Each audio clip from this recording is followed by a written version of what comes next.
మీరు అక్కడ పంచకండి అని వాళ్ళ దగ్గర పాంప్లెట్ తీసుకుని పంపించేసేవాడు. అదేంటి అంటే ఏం చేస్తామే చట్టం లేదు అనేవాడు. చట్ట ప్రకారం ఆడి హక్కు ఆడిది, మీ హక్కు మీది, మీకు స్నానం చేసే హక్కు ఉంది, వాడికి అది చెప్పే హక్కు ఉంది అని చెప్పేవాడు. అలాంటి హక్కు ఎవరికి లేకుండా చేశాడు రాజశేఖర రెడ్డి.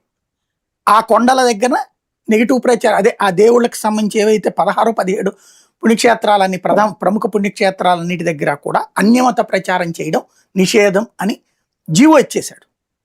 ఇది రాజశేఖర రెడ్డి చేసింది. దాన్ని మొన్న చంద్రబాబు నాయుడు, పవన్ కళ్యాణ్ ఏం రైట్ చేశారు, 7 కొండలు లేకపోతే అన్యమత ప్రచారం అన్నట్టు అనగానే వీళ్ళకి మరి జగన్ చేశాడని నేను అనుకోను, జగన్ అంత సీరియస్గా ఎఫర్ట్ పెడతాడని నేను అనుకోను.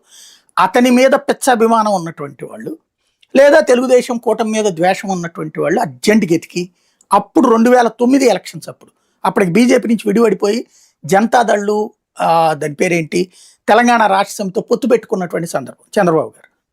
అప్పుడు ఆయన రైట్ చేసినటువంటి పాయింట్, క్రైస్తవ సంఘాల మీటింగ్కి వెళ్ళి ఈ ముక్క చెప్పాడు, మిమ్మల్ని అందరినీ బాగా ఇబ్బంది పెడుతున్నారు, కొండల మీద గొళ్ళ దగ్గరికి వెళ్ళినప్పుడు మీరు ప్రచారం చేసుకుంటుంటే మిమ్మల్ని అడ్డుకుంటున్నారు, అట్టెట్ట అడ్డుకుంటారు, ఆ జీవోతో మిమ్మల్ని ఇబ్బంది పెడుతున్నారు ముస్లింలని క్రైస్తవుల్ని, ఆ 2 జీవోలతో ఏది అన్యమత ప్రచారం చేయడం.